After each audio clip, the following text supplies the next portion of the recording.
Hello बच्चों, let's read the question. Question says the portion of the line 4x plus 5y is equal to 20 in the first quadrant is trisected by the lines L1 and L2 passing through the origin.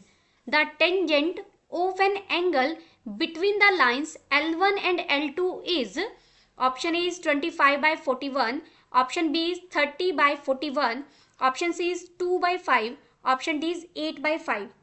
First we see the key concept. देखिए यहां मैं की concept लिख देती हूँ.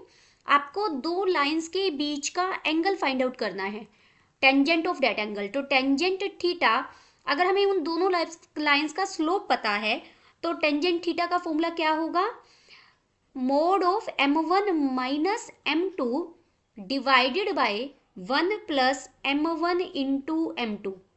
यहाँ m1 पहली line का स्लोप है और m2 दूसरी लाइन का स्लोप है. ओके, इसी फॉर्मूला का यूज करते हुए हम एंगल फाइंड आउट करेंगे.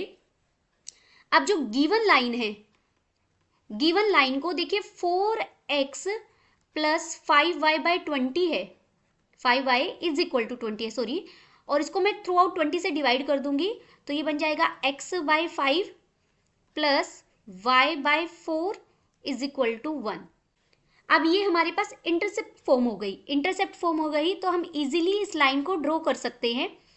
ये वाई एक्सिस ली मैंने और ये एक्स एक्सिस फर्स्ट क्वाड्रेंट में लेना है तो मैं फर्स्ट क्वाड्रेंट में बात कर रही हूँ. देखिए एक्स एक्सिस को किस पर कट करेगा? 5,0 पर. और वाई एक्सिस को किस पे कट करेगा? 0,4 पर. ये लाइन हमारी कुछ ऐसे है और ये पॉइंट कौन सा हो जाएगा हमारा? 0,4 वाई एक्सिस पर. अब हमें क्या दिया गया? दो लाइन है L1 और L2 जो यहाँ ओरिजिन से हैं, वो ट्राइसेक्ट कर रही है इस लाइन को. ये मैंने लाइन ली OA, मान लीजिए ये मैंने कोई A पॉइंट लिया, एक लाइन ये है और दूसरी लाइन ये है. ट्राइसेक्ट करने का मतलब क्या है? मान लीजिए इन पॉइंट को भी नाम दे देते हैं. ये C पॉइंट है और ये D पॉइंट है. CD आपकी लाइन है. CD लाइन को जो A पॉइंट है वो 1:2 रेशियो में डिवाइड कर रहा है और जो B है वो 2:1 रेशियो में. ये तीनों इक्वल हैं. ये AD, AB और BC तीनों इक्वल हैं. तो अब हम सेक्शन फॉर्मूला का यूज करते हुए ए के कोऑर्डिनेट निकाल सकते हैं और बी के कोऑर्डिनेट निकाल सकते हैं. पहले ए के कोऑर्डिनेट्स की बात कर लेते हैं. कोऑर्डिनेट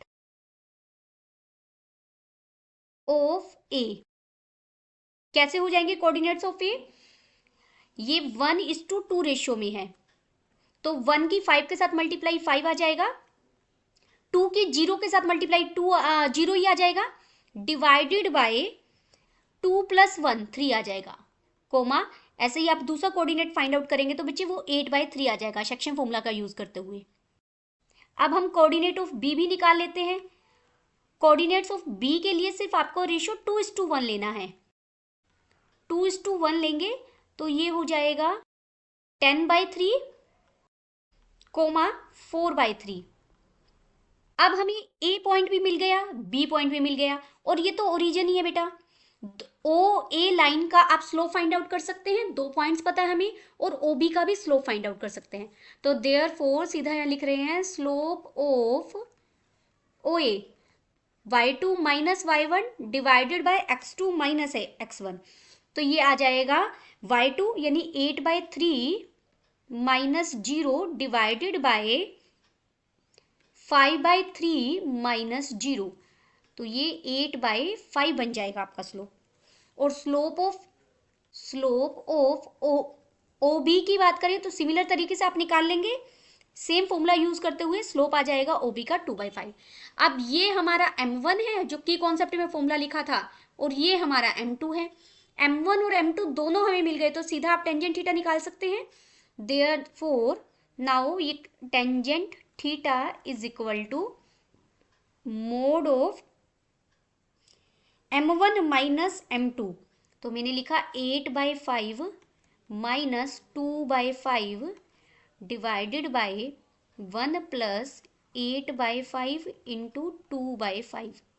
ये हो जाएगा ऊपर 6/5 और इसे मैं मल्टीप्लीकेशन में लेके जा रही हूँ. ये बन जाएगा 25 डिवाइडेड बाय 25 और 16 41 आ जाएगा ये, और इसका मोड. आप इसे सिंप्लीफाई करेंगे तो ये 30/41 बन गया। कौन सा ऑप्शन हमारा सही है? Option B is correct. Hope you understood it well. Best of luck.